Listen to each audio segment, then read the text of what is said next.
Musicals. Everybody loves musicals. I think. I'm not too sure, actually.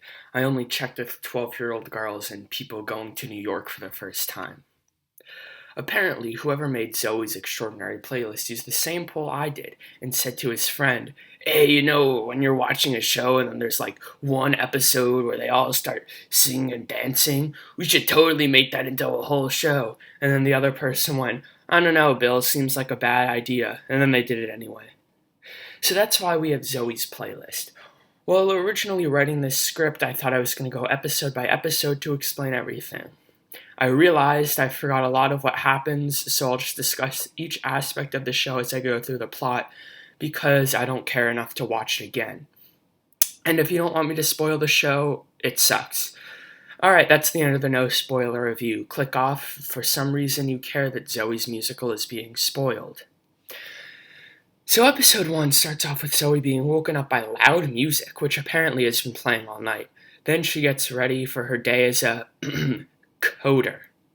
Now, I've tried programming many times to get bored within 2 weeks every time I try, but even I wouldn't go like, "Yeah, I'm a coder." And my friend who is a coder couldn't stop laughing when she calls herself one. Anyway, now with that small rant out of the way, there's another dumb thing. There's literally a sign right by her door that says, "Everything is under," and then a picture of the control key on a keyboard. Who thought that was a good idea? Okay, so she leaves her apartment and decides to tell her neighbor not to play "Wake Me Up Before You Go" so loud. And the neighbor's like, "Well, too bad. I have to listen to it loud so I can stay up all night." Then the neighbor says, like, "Next time I'll play music that you like, so what songs do you like?" And then she's like, "Oh, you wouldn't know the band," in a totally way past cool Sonic the Hedgehog way, and then puts on headphones and starts listening to a podcast. This brings up the first problem with the show. And I know I'll feel stupid when it's revealed in season 2 that they're all lizard people, but none of them act like human beings. This one's kinda hard to describe, but it's very obvious while watching the show. It's this weird amalgamation between the acting, writing, and directing that just makes everyone seem off. A good example is Zoe's boss, Joan. I swear, when she is doing boss things, she would fit in perfectly in an online university ad. "You should come to Phoenix University and work online." I'll talk more about Joan later because she's much worse in a different part of the show, but she never talks like a human being. Rest assured, this isn't just Joan, this is everyone. Okay, so I went to have dinner and I continued to write when I saw this. Before I continued to write, I saw this commercial for some kind of antidepressant, and the lady in the commercial is like, "You are not alone." And that's how Joan always sounds. Alright, back to the video. So, the show continues as Zoe goes to see her parents, but more importantly, her dad. Now, I have a little quiz for you guys. Why do you think Zoe's going to see her dad? Is it A, he's a super interesting guy who has a lot of wisdom to share through his experiences in life, which Zoe will end up using to deal with her own problems? Or is it B, her dad is a mad scientist who investigates a phenomenon in which people start hearing other people's inner thoughts via musical numbers, who's always had a rather cruel ways of getting information from his test subject, who Zoe's currently indifferent to, but will learn to fear due to the power she gets later in the episode? The final possibility is C, he has a disease. Yeah, I'm sure I didn't have to tell you it wasn't interesting. And I have no problem with the character being someone who has a rare disease that will kill them. The thing is, it sucks in this show. It doesn't even seem like Zoe really cares about him. Yeah, she gets sad and cries and all that stuff, but it's so forced. Zoe's always like, "Oh, I love you so much, and I care so much, and you're the best dad ever," but like, it's so fake. The show never shows us that they get to know each other, that they even know each other. Let me give you an example. Think of the "I don't feel so good" scene from Infinity War. Ask yourself, why is this so emotional? Except you don't have to because I already did. This scene is so sad because Spider-Man and Iron Man have a close relationship. Now, if this scene is all we knew of, we could assume they had a close relationship, but we don't see it. It works because we've seen how good their relationship is. We know it for a fact. And the dad is a big part of the show, and this is what all the scenes with him are like. They're just like she doesn't even know him. It's every last one. Now, most of the other problems from the first episode are just because they were still figuring things out. Now you might be asking, Jumpy Wizard, where does all the playlist and musical stuff part come in? This show is called Zoey's Mediocre Playlist after all. Where's the playlist? And those are some pretty good questions. But I said most of the problems are due to it being the first episode. And then continuing with the plot, some little foreshadowing there for you guys. So, for some reason, she thinks she has the same disease as her dad does, so she goes to get an MRI scan.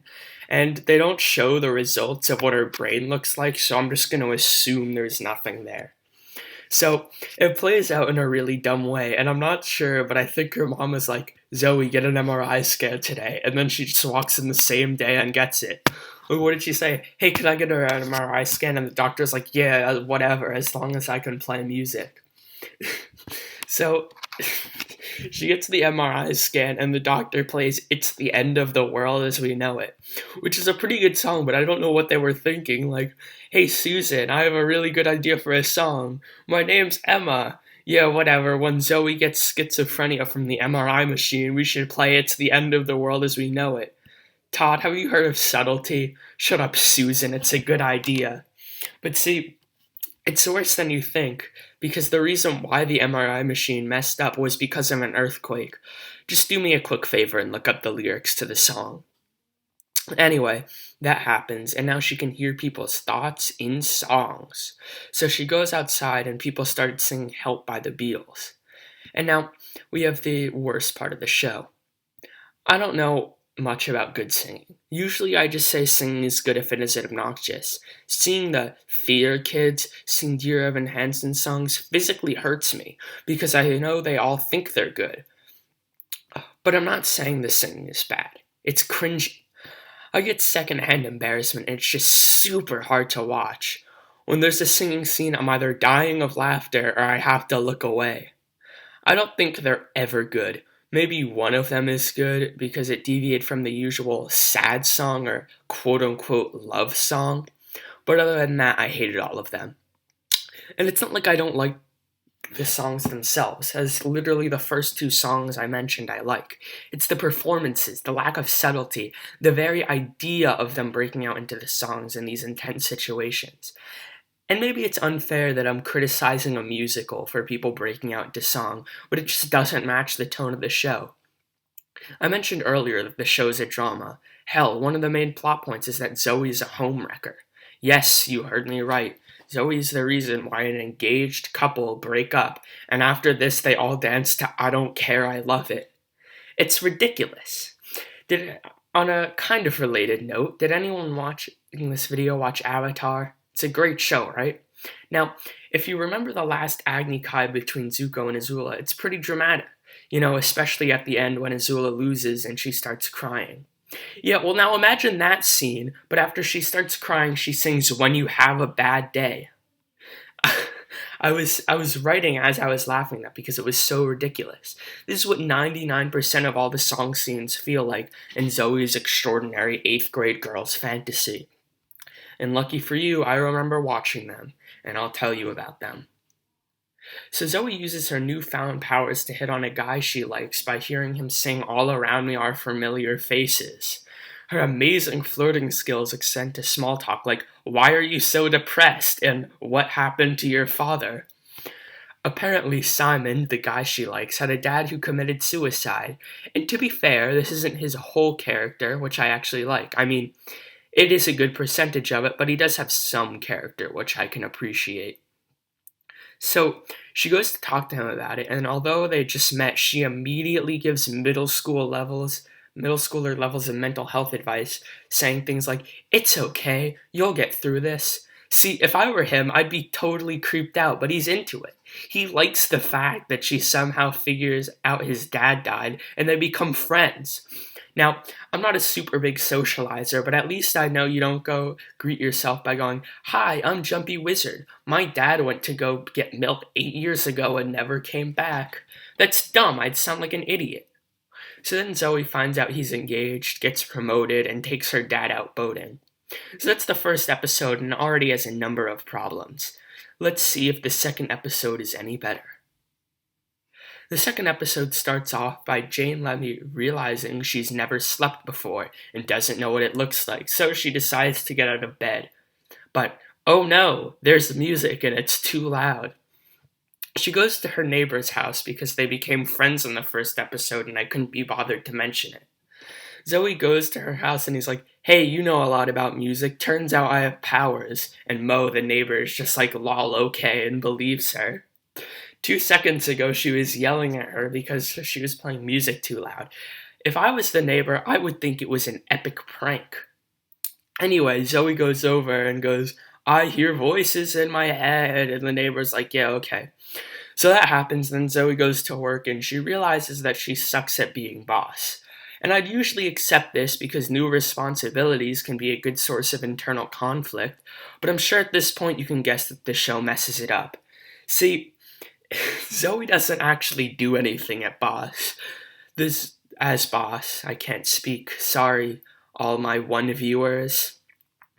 The show tries so hard to convince us that Zoey actually does stuff at her job, but she just sits there. All she does at her job is eat cereal.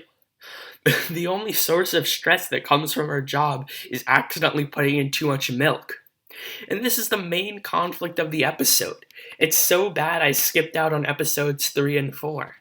So finally she talks to the depressed guy and he's just like, I'll do a better job. So she does and they all love her.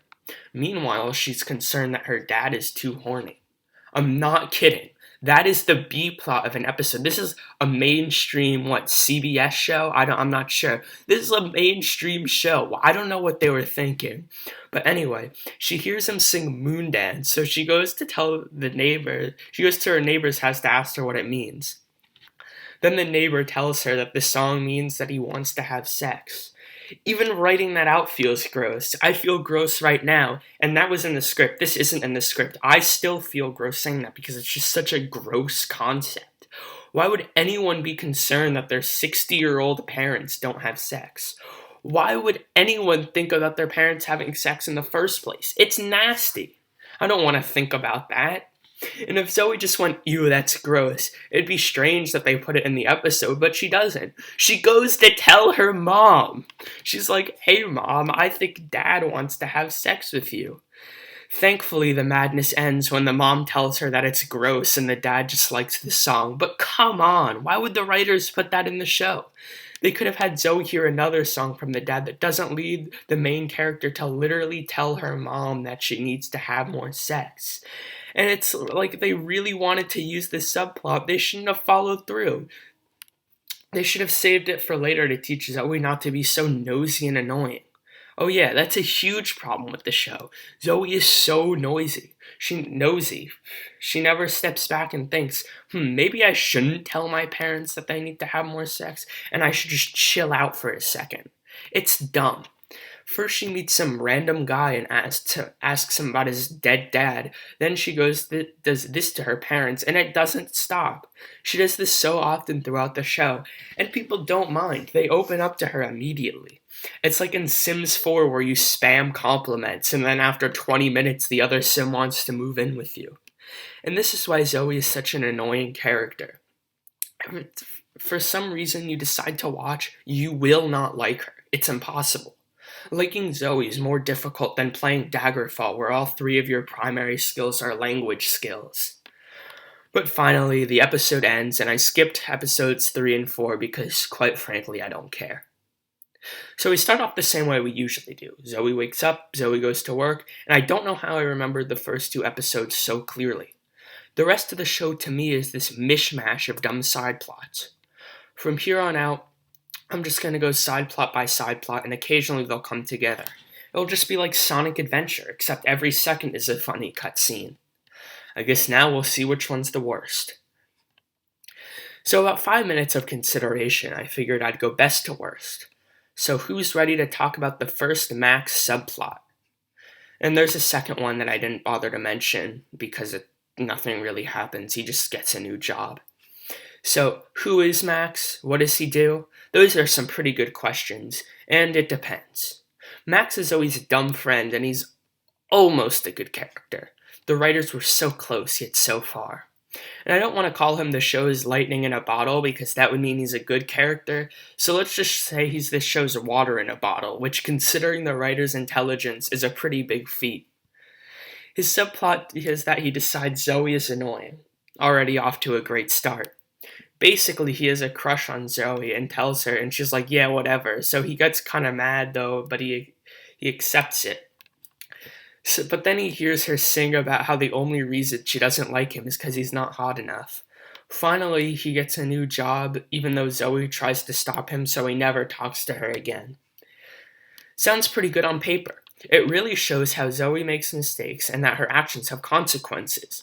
Except it only sounds good because I lied to you. What actually happens is he stops caring about Zoey, so she says, if our two bosses can get along, then we can get along too, and then he accepts that within a second and they become friends again. Why did the writers follow through on old people's sex, but not this? Actually, let me rephrase that. What were the writers thinking? This next one is on the list they followed through on, so why not this one? This subplot is like at the end of Last of Us 2, Ellie didn't kill Abby. Actually, never mind. But it still sucks. It's still the best one, though, because for a few episodes you see Zoey getting the consequences for her action, and before the writers ruin it, it's not bad. Well, it is bad, but it's good for the show. Next is the dad subplot. He dies. And not much else to it, really. I mentioned the main problem before, but it is really why this just doesn't work. The subplot leads to some pretty cringy moments, though. There's a whole episode where the doctor says his medicine doesn't work anymore and he's gonna die in a few weeks, but the show makes it seem fake, and it took me half an episode to realize it wasn't a hallucination. It doesn't help that this is the episode where she sings everything, and when I said I was either dying or laughter or had to look away, this is the episode where I had to look away. It was painful to watch. It also leads to a pretty funny opening scene to an episode where they're sitting in a car and then it zooms out to show that they're casket shopping. It seems like Bob O'Reilly is going to start playing and Zoey will go, "Yep, that's me. You're probably wondering how I got myself into this situation." It's really funny. But besides all the funny stuff, it's just boring. And then he dies and it takes like half an episode. I don't want anyone to think that these are close in quality at all. There's a huge gap in quality between this one and the last one. This one's about Simon, the dead dad guy from the first episode. She hears him singing "All Around Me Are Familiar Faces" and instantly falls in love. But the people who made the show realize that Zoey's a ginger, so she can't be a goth. So the show ignores the fact that she's super into the dead dad stuff and she tries to help him. This, of course, means breaking up with him and breaking up him with his fiancée, so she can make out with him and then yell at him for thinking too long about his dead dad. Wow, Zoey does something that anyone with at least an IQ of 6 can realize is wrong. Now she's gonna have to learn for her mistakes. So yeah, Zoey gets into a fight with Simon, and it's very obvious she was wrong. Which is why it's even worse that the neighbor invites them over to dance to "I Don't Care, I Love It," which they're both totally into, for them to realize that they're both wrong, and they forgive each other instantly. I really don't understand the show's obsession with making Zoey always right. It's another huge problem with the show, and the funny thing is, it's not like she's just wrong all the time. She's the worst character in the show. Acting-wise, that prize goes to Joan, but Zoey's so annoying to watch. She's nosy, rude, and usually messes everything up. And the show tries to convince you that she's a great person, but she's not, and yet she always has to be right. The show thinks that she's the second coming of Christ, and I have a feeling the writers will make an episode where the whole plot is that it takes her 40 days and 40 nights to get more cereal. Anyway, now that 2 people are into her, there's no way that there isn't going to be a season 2 love triangle. But what can I really expect from Zoey's extraordinary mental illness? But there's still one more subplot to go. I mentioned Zoey's boss Joan before, and in the last subplot it's about her relationship with some random guy at work. It's so bad. Zoey regularly yells at the boss for this, and instead of the boss reacting like a normal human being would, saying something like, "Huh? Zoey, how do you know about this?" The boss always says something along the lines of, "Yes, you are right. This behavior is inappropriate, and I will stop right now. This is getting out of hand." And I don't even know why Zoey cares besides the fact that she's super annoying. That's all I'm going to say about this one. It's not even worth my time. Alright, so that was Zoe's terrible playlist. I don't know how a show could be this bad. If you really want to watch it, you could find it on Hulu, but I don't know why you would. But I can't say I'm not going to watch season 2. I enjoy watching terrible movies and TV shows, and this should be right up there. That's why my final rating for this show is a Joan out of 10. It's cringy, it's hard to watch, and it doesn't feel like anyone who made it knew how human beings act. So, that's my first video. I can't guarantee all my videos are going to be like this, but I'm going to do other TV shows and movies, reviews. I'm also going to play a lot of video games on the channel, and maybe there even be a bass video every now and then. I can't speak, apparently. But yeah, thanks for watching. I'll see you guys in the next one.